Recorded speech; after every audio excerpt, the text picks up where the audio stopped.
दंपतयोर प्रीति विभेदनः शिशुर मात्र विभेदश्च ब्रह्म हत्या समम स्मृतम। किसी को नींद से उठा देना, विद्यार्थी को और चौकीदार को छोड़ करके, विद्यार्थी और चौकीदार इन दोनों को नींद से उठाने का कोई दोष नहीं है, लेकिन किसी कोई गहरी निद्रा में विश्राम कर रहा है उसको जगा देना कच्ची नींद से, कथा में विघ्न उपस्थित कर देना, पति पत्नी में झगड़ा लगा देना, मां को पुत्र से अलग कर देना, मां को बच्चों से अलग कर देना, ये तो ब्रह्म हत्या के समान अपराध बताए गए हैं, व्रमी ने कहा। और हे देवताओं, आप तो अपने यज्ञ अपने स्वार्थ के लिए भगवान को जगाना चाहते हैं, मुझे क्या लाभ? तो देवताओं ने कहा कि देखो, यज्ञ में हम तुमको भी भाग देंगे। यज्ञ में जब यज्ञ कुंड में आहुतियां दी जाएगी तो कुछ साकल्य बाहर जो गिर जाया करेगा उसका अधिकार हम तुमको दे देंगे। जो अवशिष्ट बाहर गिरेगा आहुति देते समय उस पर तुम्हारा अधिकार होगा। व्रमी ने उस प्रत्यंचा को काटना शुरू किया। जैसे ही प्रत्यंचा कटी, भीषण गर्जना के साथ में श्री हरि का शीश कट करके लवण सागर में गिर पड़ा। अब सारे लोग चिंतित हैं, व्याकुल हो गए, अहो भगवान श्री हरि का शीश कहां गया? पहली बार भगवान को शीश भंग देखा। अब समझ में नहीं आ रहा, क्योंकि संकट में हमेशा वो श्रीहरि को स्मरण करते थे, आज श्रीहरि ही संकट में है तो किसको पुकारें? उसी समय ब्रह्मा जी के श्रीअंग में से वेद प्रकट हुए। सज्जनों माताओं, मूर्तिमान रूप से वेद प्रकट हुए, क्योंकि वेद जानते हैं कि ये किसके कारण हो रहा है। वेद ब्रह्मा जी के श्रीअंग में से प्रकट हुए और वेदों ने भगवती की स्तुति की।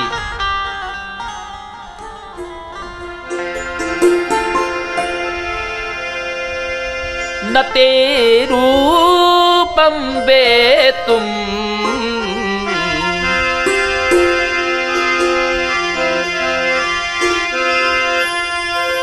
न ते रूपम वेतुम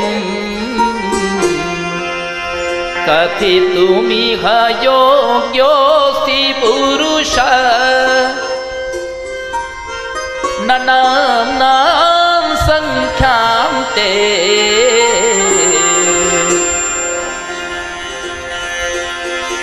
सकल भुवने कोऽपि निपुणो यदल्पं कीलानं कलयितुम शक्ता सतु नर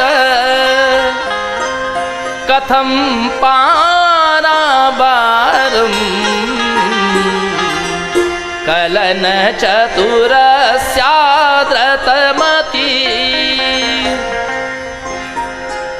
न किं जानसि त्वं जननी मधुजन्मालिपतनम् शिवे किं व्याज्ञात्वा विविदिशसि शक्तिं मधुजित हरे किं वा मातर दुरितततिरेषा बलवती भवत्या पादाब्जे भजन निपुणे क्वास्थि दुरितम। वेद क्या कहते हैं? वेद कहते हैं, हे मां, ऐसा संसार में कौन योग्य पुरुष है, निपुण है, जो आपके रूप का वर्णन करे? ऐसा कौन ज्ञानी व्यक्ति होगा, निपुण व्यक्ति होगा, जो आपके नामों की संख्या गिन के बता दे कि कितने आपके नाम हैं? आपके रूप, आपके गुण, आपकी लीलाओं का वर्णन करने में संसार में कोई भी समर्थ नहीं है। यदि कोई व्यक्ति बछड़े के खुर से बने हुए गड्ढे में भरे हुए जल को पार नहीं कर सकता, तो भवसागर कैसे पार कर सकता है? हे भगवती, क्या आपको पता नहीं है कि इस समय श्रीहरि का शीश कहां गया है और ऐसा क्यों हुआ? कहा जाता है कि दुर्घटना उसके साथ में होती है जो पापी हो। तो क्या श्रीहरि पापी हैं कि उनके साथ में दुर्घटना हो गई? लेकिन हे मां, शास्त्र यह भी कहता है कि जो आपका नाम जपे वो पापी नहीं, उसको पापी नहीं रह जाता। जो एक बार आपका नाम जप ले उसके कोई पाप रह नहीं जाते। तो श्रीहरि तो आपका भजन करने वाले, आपका जप करने वाले पापी कैसे हो सकते हैं?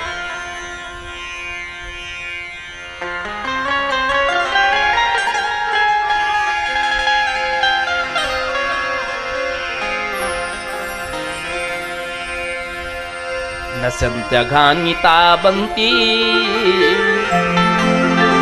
यावती शक्तिरस्ति कि नाम्नि देव्या पापदाहे तस्माद् भीति कुतो नृपः कि अवशेनापि यन्नाम लीलयोच्चारितं यदि किम किम ददाति तज्ञातुं समर्था न हरादया। संसार में उतने पाप नहीं है जितनी मां के एक नाम में उन पापों को जला देने की शक्ति है।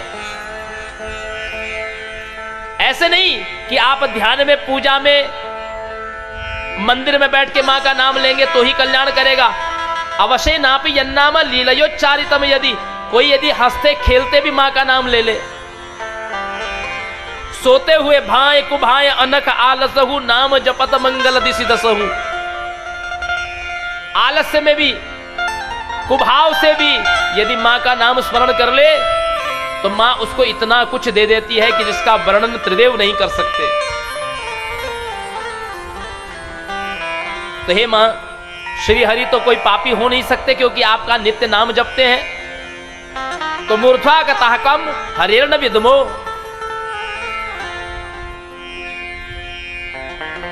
नान्यस्तु पायः खलु जीवनेद्यः यथा सुधा जीवन कर्म दक्षः तथा जगत जीविततासि देवी। हमको नहीं पता कि श्रीहरि का शीश कहां गया, लेकिन जैसे अमृत मृत व्यक्ति को जीवित कर सकता है, वैसे ही आप जीवन कर्म देने में दक्ष है, निपुण है। उसी समय भगवती साक्षात प्रकट हो गई वेदों की स्तुति से। भगवती ने कहा, सुनिए, ऐसा इसलिए हुआ कि एक हयग्रीव नाम का असुर है, दैत्य है। हयग्रीव किसको कहते हैं? जिसका शीश घोड़े का और धड़ असुर का। उस हयग्रीव ने मेरी तपस्या की। उसकी तपस्या इतनी कठिन थी, उसने मेरे माया बीज का उच्चारण किया, 1000 वर्ष तक तपस्या की। जब मैंने उसको दर्शन दिया तो उसने मुझसे दर्शन में वरदान में ये मांगा कि हे मां, मुझे अमरत्वम वरम देगी, मुझे अमर बना दो मां। तो मैंने उससे कहा कि देखो, जातस्य ही ध्रुवम मृत्यु ध्रुवम जन्म मृतस्य च मर्यादा चेद्रशीलो के भवेच्छ कथमन्यथा। संसार की मर्यादा मैंने बनाई है कि जो जन्म लेगा उसकी मृत्यु निश्चित है। तो भला मैं अपनी बनाई हुई मर्यादा को कैसे भंग कर सकती हूं? इसलिए तुम कोई और वरदान मांगो। तो उस हयग्रीव ने बड़ा विचार किया कि मेरे समान तो कोई है नहीं, मैं एकमात्र हयग्रीव हूं। तो उसने मुझसे वरदान मांगा कि हयग्रीवात् धृते मित्रु नान्यस्मात् जगदम्बिके इति मे वांछितम कामम।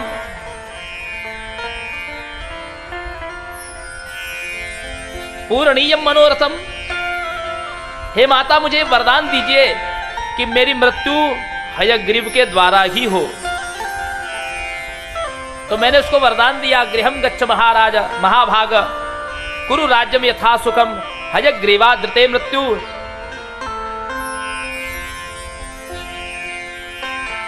तेरी मृत्यु हयग्रीव के द्वारा ही होगी, जा सुखपूर्वक राज्य कर। लेकिन उस दुष्ट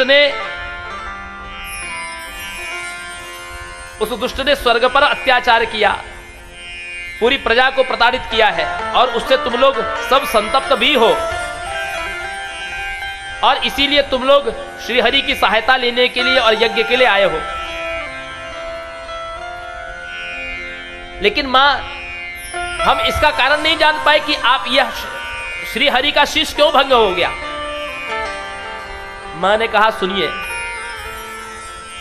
अब आप ऐसा करो कि त्वष्टा से कहकर, विश्वकर्मा से कहकर के एक घोड़े का शीश लगा करके श्री हरि को हयग्रीव बनाओ और मेरी कृपा से यह हयग्रीव का वध करेंगे।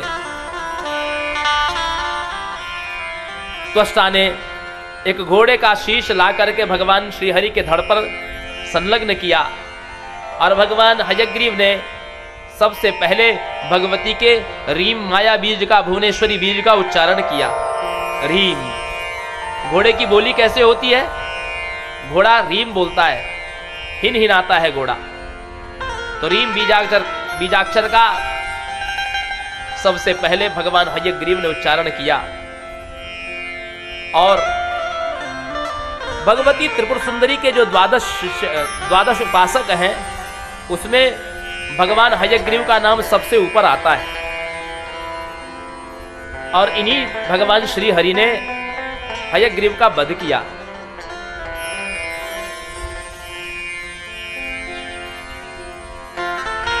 शौनक जी ने पूछा कि हे गुरुदेव एक बात बताइए, ये मधुकैटभ कौन थे? सूत जी कहते हैं एक बार एकारणव जल में भगवान श्री हरि शयन कर रहे थे। उस समय सृष्टि में प्रजा नहीं थी, उस समय केवल पंच महाभूत थे, पृथ्वी, जल तेज वायु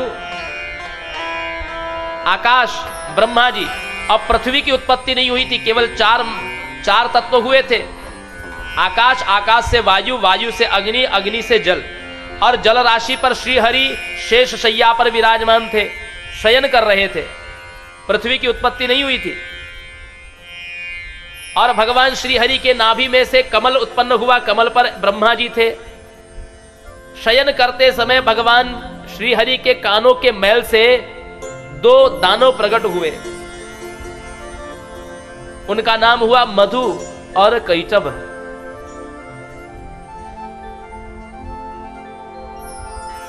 मधु कैटभ जब प्रगटे तो उन्होंने देखा संसार में सर्वत्र जल ही जल है। उन्होंने विचार किया कि बिना आधार के कोई वस्तु रह नहीं सकती, तो इस जल का आधार कौन है? ये जल किस पर आधारित है? इतना सारे संसार में जल फैला हुआ है, लेकिन ये जल किस पात्र में है? ये प्रश्न था। तो उन्होंने उसी समय उनको ऐम बीजाक्षर सुनाई दिया। ऐम ये वाग्बीज कहते हैं सज्जनों माताओं, ये सरस्वती का बीज है। क्योंकि जब आपके मन में कोई जिज्ञासा हो, प्रश्न हो, तो भगवती सरस्वती का ही आश्रय लेना चाहिए।